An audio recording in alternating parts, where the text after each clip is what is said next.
Mega Barasuwa jene ing brang kulon Mlacih nani kalamuntus andungkap surup surya tepining Bengawan Bagiratri wonten setunggaling putri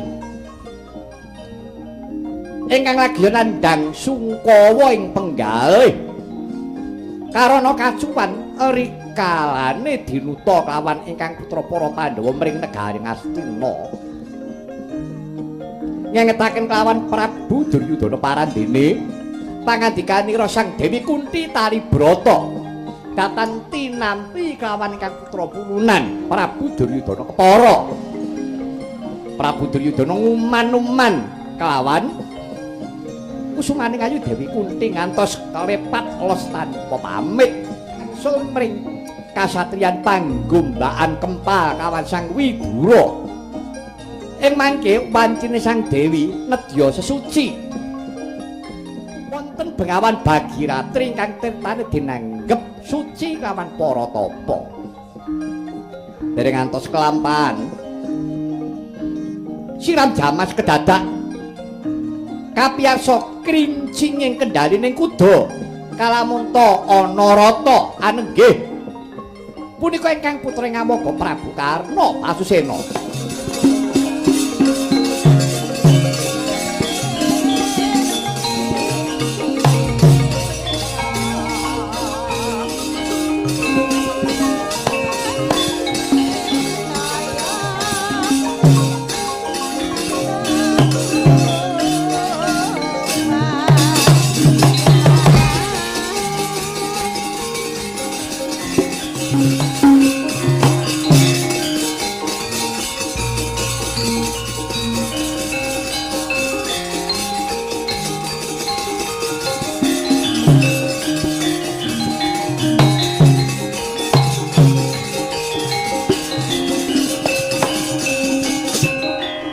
kunjung tengtrate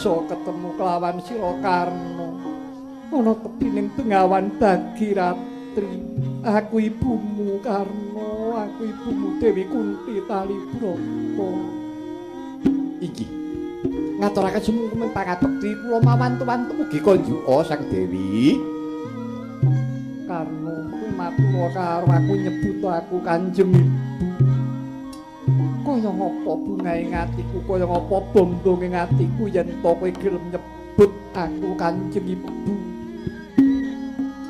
aku ibumu tenan yo nggih Karna inggih Sang Dewi mangkir piye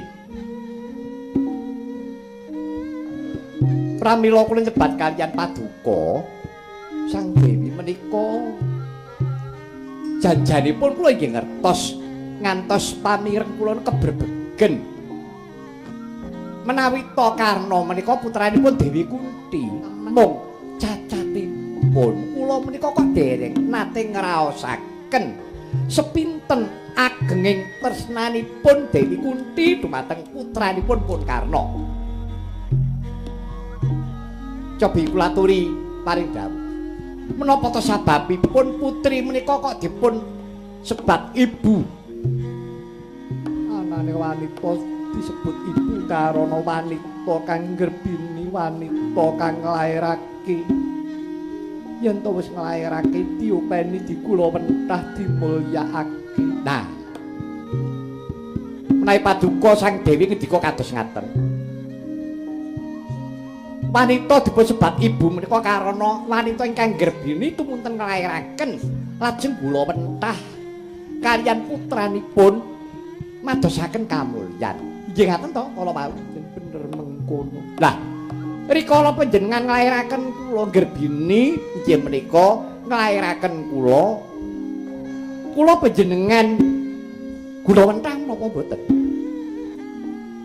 Ya pancen lakon rikala semana karna negara Mandura ketaman pepeteng ya mung merga saka ibu munggonku kepengin ngreksa kaluhuraning negara Mandura aja nganti negara Mandura iku mau bakal kucem mung merga saka ibumu aku.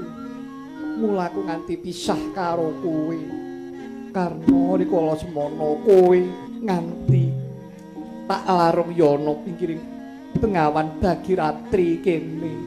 Oh, ngaten.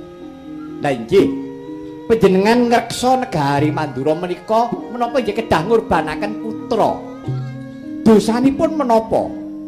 Putra kala wau ingkang boten ngertos kenthang kimpuling dumados ing negari Mandura kok ngantos dipun elok-elokaken ngantos dipun larung. Ora coba menika kados pundi? Mongko nyatanipun ingkang kula wentah gesang kula menika Kanjeng Rama Adirata kaliyan Kanjeng Ibu Nada. Adirata lan Nada kae bapakmu akon-akonan ibumu akon-akon. Sinaosa menika bapak akon-akon ibu akon-akon. Namung kemawon kula wentah gesang kula ingkang dulan kula wiwit alit, ingkang kula wentah, ingkang ndang ngantos kula saged diwasa kados ngaten menika. Panggula wentahipun Bapak Adirata lan Kanjeng Ibu Nada. Kula boten rumaos menawi kula menika panjenengan kula wentah. Sang Dewi kula ngertos menapa sababipun panjenengan ngantos ngreripih kaliyan kula. Namung betekipun nyuwun pangapunten. Menika sampun dungkap badhe tumados ing Baratayuda Jaya Binangun. Boten purunga wonten dawuh paduka. Sang Dewi supados kula kempal kaliyan para Pandhawa. Ngaten to? Nggih ngaten menapa mboten? Iya karena upamane yen to aku duweni panemu kaya mengkono apa aku luput ing atase aku iki wong tuaku ibumu bakal nyumurupi perangi anak mongko kang lair saka nggo garbaku. Kowe tanding kelawan Arjuna mongko anakku kabeh bakal mentala nyawang karma. Mbok iyo ayo manunggal wae nggih kelawan kadang para Pandhawa ndalah. Inggih Sang Dewi matur nuwun. Anggen paduka darbe pangiman kaliyan gesang kula. Namung rene kula sampun kalajeng nggih menika kula prasetya kaliyan Prabu Duryudana. Gesang kula sawetahipun kula kunjukaken dhumateng Yayi Prabu Kurupati. Sampun to, Sang Dewi sampun menggalih panjang-panjang ing tembenipun Baratayuda Jaya Binangun upamiya menika Janaka tembenipun mengsah kaliyan kula. Upami Janaka kawon Janaka gugur, Pandhawa tetep gangsal. Jangkepipun kula menawi kula gugur madyan palagan Jawata sampun inggih menika paring garis papesten Pandhawa inggih gangsal. Janaka ingkang minangka jangkepipun ngaten kemawon anggenipun menggalih sampun ngantos awrat-awrat Sang Dewi. Monggo kula aturi ngajengaken anggen paduka ngayomi dhumateng ingkang putra para Pandhawa. Sampun kula aturi negakaken pun karna.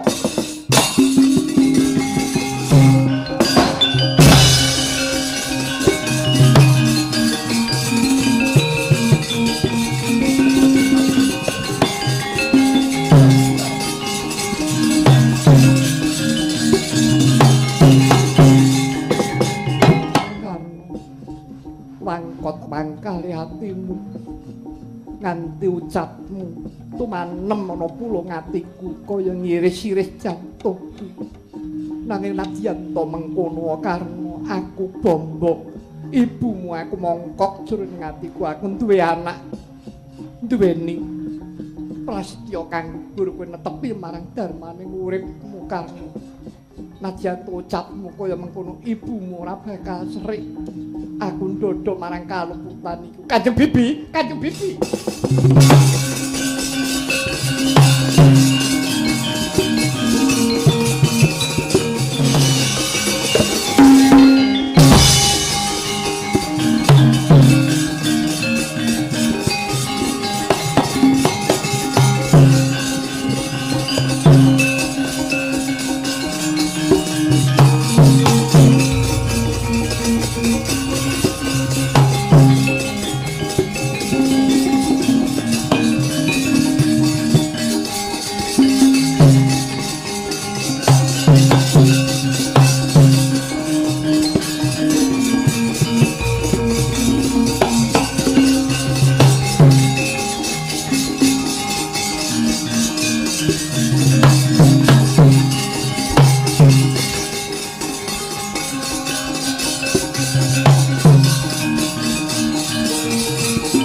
Yuang Candra wis gumlewang ing imbanging Cakrawala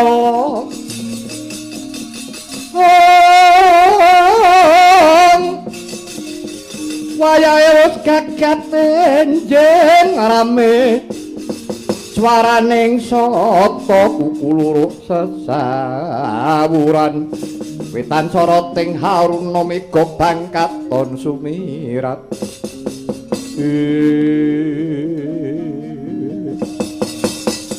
Duryudana wonten dipalarke ngadhawuh Kanjeng Hyang kula tak rasa sansaya krasa tak gugu saya ngranui lelakon negara Ngastina mongko yen to dipikir sing sak lugune Ngastina kuwi sing duwe pun yang ngetal kandha tak rewangi uripku tak nggo tambel uripku tak nggo tombok aku moh jumeneng dadi ratu aku nglakoni wadat nglakoni dadi Brahmacarya karepku mono negara Ngastina iki awa katentreman awa karukunan lan kabagyan nanging ya merga saka akeh wong ambek candha langkara murka nganti negaraku Ngastina iki awoh wong candha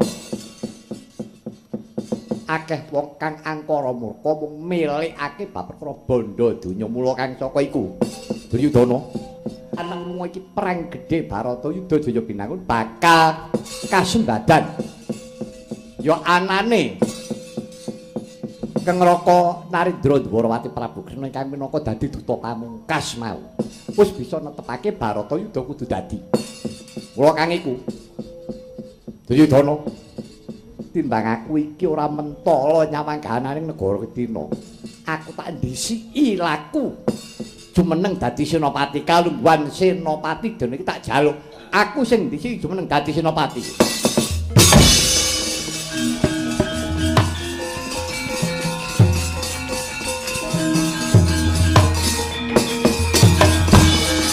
Permararek mangoswamya ngambrang kati karunan kaswati aneng marga malat kumrisang gondowat pratmojo lang-lang lalung lati surya mangrang sang waya duh yang dosa menapa sarta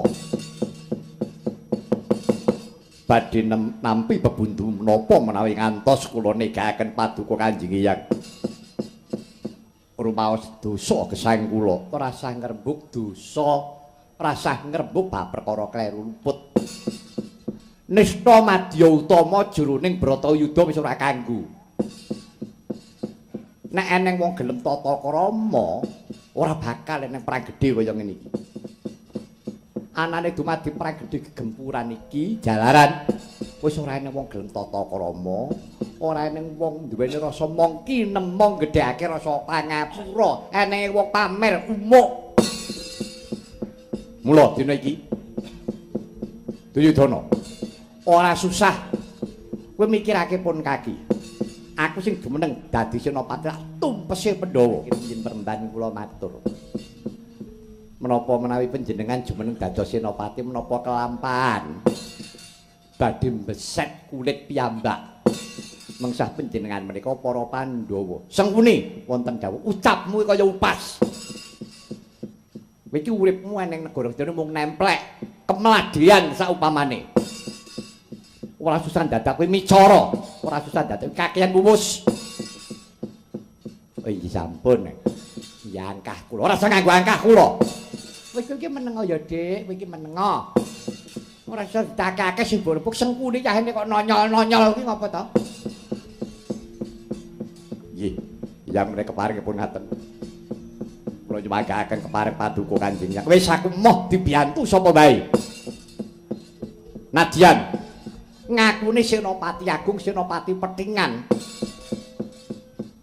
nanging aku ora butuh pambiyantune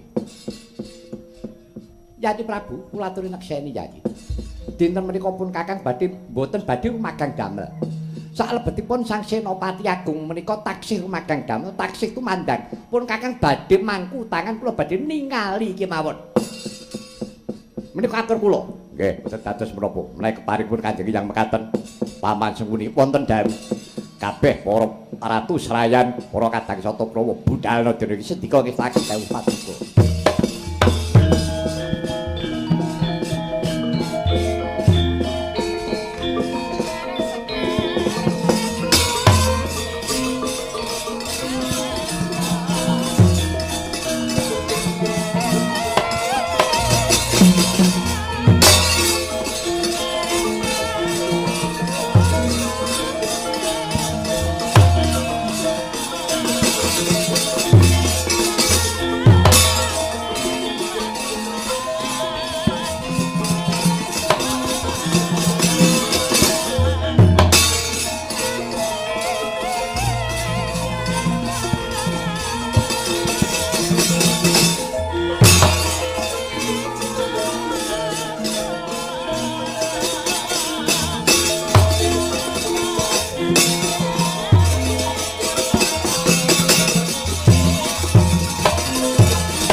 Rembane ngetakon, piye Begawan Durna?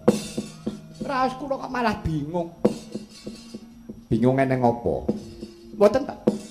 Dados mendan menika inggih lahir batos mbiyantu kaliyan Kurawa. Iya. Lahir batin aku mbiyantu kelawan Kurawa. Mangke dasaripun menapa? Medhenipun paduka sangat dipenemban priksa ala becik bener luput. Aku ngerti bener iki manggone ning Pandhawa. Aku wis ngerti. Lah kenging menapa paduka kok mbiyantu Kurawa? Iki jroning Bratayuda iki perang. Perang gedhe kuwi kudu timbang. Antarane Pandhawa Kurawa kudu timbang Durna. Lah mongko tak waspadakake Kurawa karo Pandhawa kuwi ora timbang. Jomplanipun wonten pundi? Nah, saiki nek Pandhawa ki janjane rak mung wong 5 to.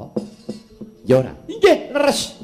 Ning Kocapa. Najan kuwi mung wong 5. Ning Pandhawa kuwi duwe Kresna karo duwe Semar.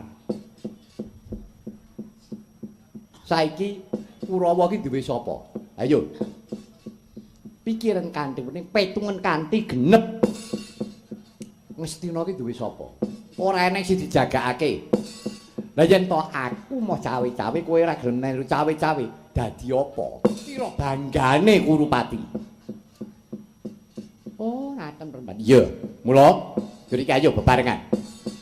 Wis ora ngrebuk bab perkara bener luput wis ora ana gunane iki dudu wancine ngrebuk bab perkara kautaman lan sak piturute.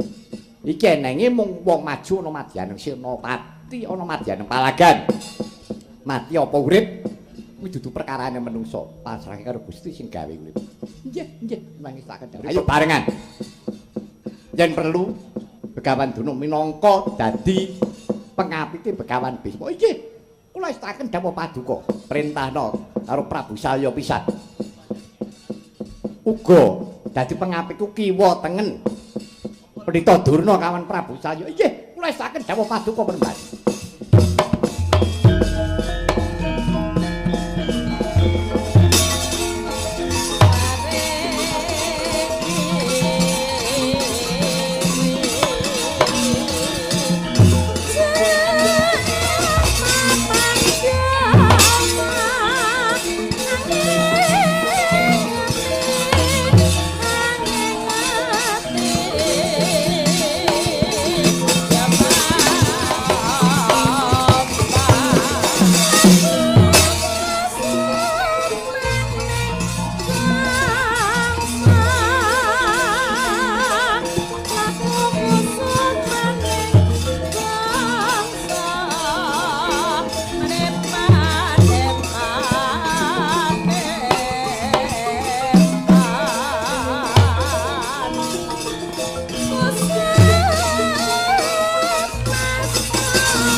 Sakbarimu saka negara Wedina bombong ing atiku tanpa upama. Sawise Babu Kunti uga wis mbok boyong kundur kumpul kelawan para Pandhawa. Iya, pancen mangkono kuwi dawuh pangandikane Jawata Suralaya. Ya, sabanjure dina iki Siadi Sakloron aja walang tumulih tekse. Aja mangu-mangu jalaran. Mungsuhmu ki ora baen-baen. Ora perkara kadigdayane. Nanging mungsuhmu iki pepunden, ya gurumu, ya eyangmu, ya kadangmu nak sanak. Mula dina iki siadi kowe aja nganti metung. Bab perkara aku iki bakal perang arep ngukup kemenangan. Negara iki ora dadi kukupanku, ngendra prastoban ning tanganku. Aja Kudara. Wah, kene opo aku ora entuk ngarep-arep. Ning ngarep-arep kecilik lho. Sababe apa?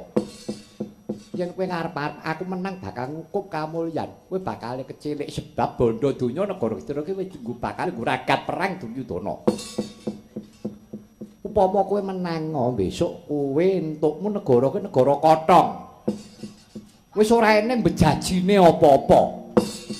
Negara-negara kothong sarta bakale sing mbok temoni kuwi mung bocah lola, waranda, wong jompo sing padha nangis pating jerit, waranda kelangan bojone, anak kelangan bapakne, mbokne padha nangis pating celenger. Kuwi bakal sing mbok temoni. Sarwa ngeres to. Ning lha ya mergo kowe gelem ngopeni karo bangsane waranda, wong cacat, wong jompo kowe ngopeni bocah lola.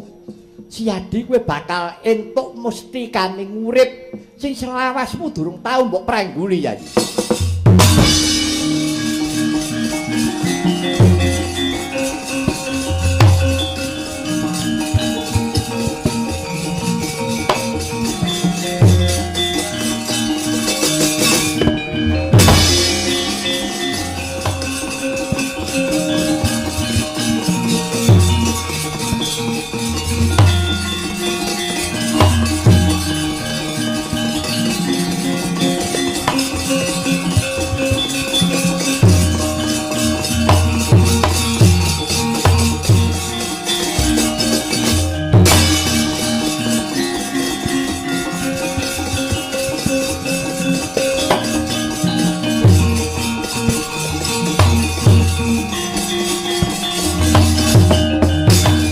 Pun kaki Kang Prato.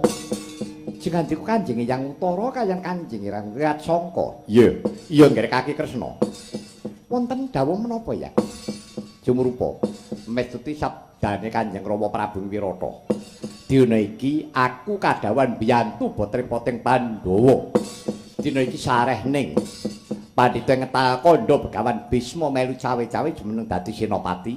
Lilanana klungguhan senopati ning Pandhawa dina iki tak jaluk. Jalaran aku rumangsa keputangan budi kelawan para Pandhawa jamane Wirata Parwa biyen. Kanthi Wirata dirampik karo wong Astina sing bisa ngrampungi gawe sapa ora liya mung para Pandhawa. Rikala semono Kanjeng Rama wis prastya dumadining Baratayuda Jaya Binangun, Wirata bakal melu sabiyantu. Biyantu kelawan para Pandhawa mula dina iki lilanana ya nggih.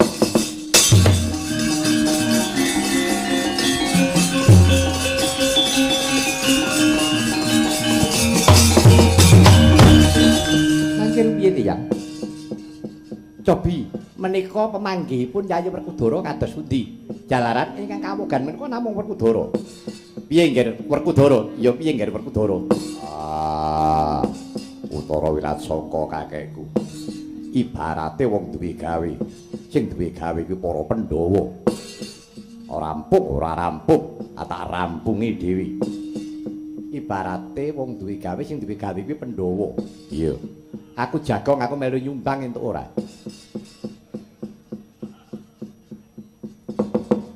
Amarga aku iki wis keputangan budi. Aku ora butuh sumbangan. Kowe butuh karepmu ora karepmu. Ning aku iki ngatasi aku iki wong urip. Wis keputangan budi karo putu-putuku. Aku arep males kebecikan. Aja nganti mbok barek aku aja nganti mbok tulak. Nek apa-apane sanggaenen dhewe. Mukti mati bakal tak andemi. Wis to Werkudara, dina iki mung kari ngestake dawuh aku karo minangka dadi paseksen. Kula sumanggaaken. Piye Janaka? kula namung nderek keparingipun Kanjeng Koko Prabu inggih. Eyang kula nyemanggaken kepareng patuko. Wis aja melu cawe-cawe Pandhawa.